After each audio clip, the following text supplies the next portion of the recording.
Hello everybody! Magandang araw. Ngayon ay tuturuan ko kayo kung paano mag-transfer ng GCash to Gotyme.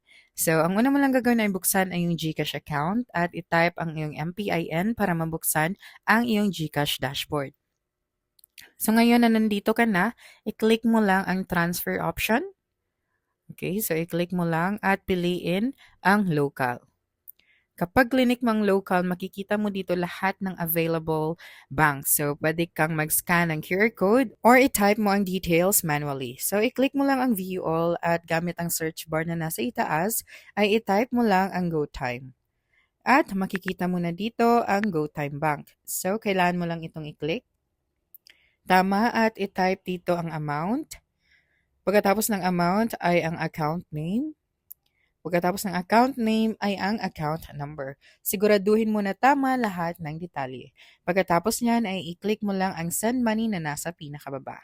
And that's it for this video. If you think this video helps solve your concern, please subscribe, like this video, and leave your comment below. Bye!